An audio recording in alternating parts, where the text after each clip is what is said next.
ഊളത്തരത്തിന് കൈയും കാലും വെച്ച ഒരു മരയൂളൻ, കുന്നുംകുളം റൺബീർ എന്ന് വിളിക്കപ്പെടുന്ന, പ്രത്യേകിച്ച് ഒരു ടാലന്റും ഗെയിമും ഇല്ലാതെ ഹിന്ദി മലയാളത്തിലാക്കി കൊണയടിക്കാൻ മാത്രം അറിയാവുന്ന ഒരു സർട്ടിഫൈഡ് ഊളൻ.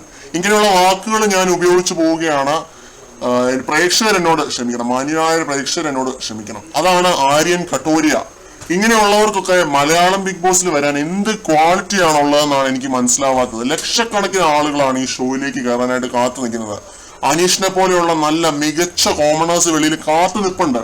അങ്ങനെ ഉള്ളപ്പോഴാണ് ഇയാളെ പോലുള്ള മരയൂളകളെ ഓവറാക്ട് ചെയ്ത് മെഴുകുന്ന വെറും പാഴുകൾ, ഒരു ക്വാളിറ്റി ഇല്ലാത്തവരെ ബിഗ് ബോസിൽ എടുക്കുന്നത്. അനീഷും അനുമോളും ജയിലിൽ കയറാൻ നേരത്തെ പാട്ടും പാടി നിന്നങ്ങ് ആഘോഷിക്കുകയാണ്. അത് ഓരോ ഗോഷ്ഠികൾ കാണിക്കുകയാണ്, ഓവർ ആക്ടിങ് കാണിക്കുകയാണ്. ഇത് പ്രേക്ഷകർ കാണുന്ന ഒരു ഷോയിൽ എന്ത് വൃത്തികേടൊക്കെയാണ് ഈ ആര്യനെ കാണിക്കുന്നത്. സത്യമായിട്ട് ലൈവിൽ കണ്ടവർക്ക് ഞാൻ പറഞ്ഞ എന്താണെന്ന് മനസ്സിലാവും. ഇന്ന് ഞാൻ ഏറ്റവും ഹാപ്പി ആയിട്ടുള്ള ദിവസമാണ്. ഞങ്ങൾ ചിക്കൻ കറി കഴിക്കുമ്പോൾ നീ ഇതിനകത്ത് കിടക്കും, സാഡിസ്റ്റ് ആണ് ഞാൻ എന്ന് പറഞ്ഞപ്പോൾ പല്ലൊക്കെ വെച്ചിട്ട് എന്തൊക്കെയാണ് ഈ കാണിക്കുന്നത്. വൃത്തികെട്ട ഗോഷ്ഠികളാണ് ഈ മരയോളം കാണിക്കുന്നത്. എങ്ങനെ ഞാൻ വീണ്ടും വിളിച്ചു പോയാണ്. അത്രയ്ക്ക് ദേഷ്യം വന്നു. ഇവൻ മാത്രമല്ല കേട്ടോ, ഇവന്റെ ഗ്യാങ് മുഴുവൻ. പക്ഷെ എനിക്ക് ഏറ്റവും ദേഷ്യം വന്നത് ഈ പറഞ്ഞ ആര്യന്റെ വൃത്തികെട്ട ഗോഷ്ഠികൾ കണ്ടിട്ടാണ്. അക്ബറൊക്കെ അവിടെ നിന്ന് പാട്ടൊക്കെ പാടി നിന്ന് ആഘോഷിക്കുന്നുണ്ട്. If you are seeing this man, I am disgusted by your over acting and drama man. നിങ്ങൾ ഈ ആഴ്ച വെളിയിൽ ഇറങ്ങി ഈ വീഡിയോ കാണുവാണെന്നുണ്ടെങ്കിൽ I am disgusted, I am highly disgusted. ലൈവിൽ കണ്ടിട്ട് ഞാൻ അറച്ചുപോയി. ഈ ലെവലിൽ വൃത്തികേടൊക്കെ ഉള്ളിൽ കൊണ്ട് നടക്കുന്ന, വെറി കൊണ്ട് നടക്കുന്ന ആര്യനെ ഒന്നും ഒരു മലയാളിയായിട്ട് ഞാൻ അംഗീകരിക്കുന്നില്ല. മലയാളി അല്ല അല്ലെങ്കിലും, പക്ഷെ മലയാളിയായിട്ട് ഞാൻ അംഗീകരിക്കുന്നില്ല. മലയാളം അറിയാവുന്ന ഒരു വ്യക്തി എത്രയേ ഉള്ളൂ. എത്രയൊക്കെ മലയാളം സംസാരിച്ചാൽ ഈ കാണിക്കുന്ന ഊളത്തരങ്ങളൊക്കെ ഒരു ഡൂപ്പി ഹിന്ദി പടത്തിലെ വില്ലന്മാര് കാണിക്കുന്നതാണ്. ശരിക്കും ഇങ്ങനെ ഓരോ പൊട്ടപ്പടങ്ങൾ വരത്തില്ല ഹിന്ദിയില്, അതിലൊക്കെ ഓരോ വില്ലന്മാര് കാണിക്കുന്ന പോലുള്ള വെറും വൃത്തികെട്ട അഭിനയമാണ് ആര്യനെ കാണിച്ചുകൊണ്ടിരുന്നത്.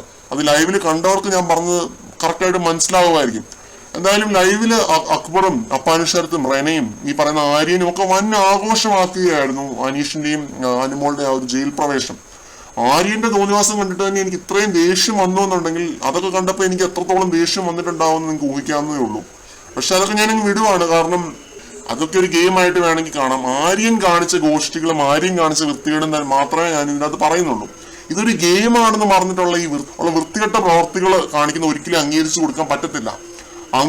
അർഹിച്ച അംഗീകാരം ഇവർക്കൊക്കെ പ്രേക്ഷകർ കൊടുക്കുമെന്ന് ഞാൻ ആത്മാർത്ഥമായിട്ട് പ്രതീക്ഷിക്കുന്നു, പ്രാർത്ഥിക്കുന്നു. അനീഷ് ജയിലിൽ കിടക്കണമെന്ന് ഞാൻ പ്രാർത്ഥിച്ചിരുന്നു എന്നാണ് ആര്യം പറയുന്നത് കേട്ടോ. അങ്ങനെയുള്ളവരൊക്കെയാണ് ഇവര്.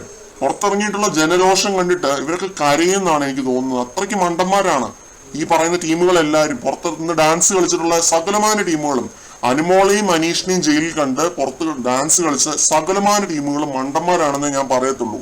കാരണം ഇത് പ്രേക്ഷകർ കാണുന്ന ഒരു ഷോയാണ്. പ്രേക്ഷകർ വിധി എഴുതും, ഉറപ്പായിട്ടും പ്രേക്ഷകർ വിധി എഴുതും. ആര്യന്റെ വിധി പ്രേക്ഷകർ ഓൾറെഡി എഴുതി കഴിഞ്ഞു എന്നാണ് ഞാൻ വിശ്വസിക്കുന്നത്. എഴുതി കഴിഞ്ഞില്ലേ? നിങ്ങൾ കമന്റ് സെക്ഷനിൽ പറയുക, ആര്യന്റെ വിധി പ്രേക്ഷകർ എഴുതിയോ? ഇതിനുള്ള ഒരു ഉത്തരം നിങ്ങൾ തരിക. പ്രേക്ഷകരുടെ വിലയേറിയ അഭിപ്രായങ്ങൾ നിങ്ങൾ ഷെയർ ചെയ്യുക. കൂടുതൽ അപ്ഡേറ്റുകളുമായിട്ട് നമുക്ക് വീണ്ടും കാണാം.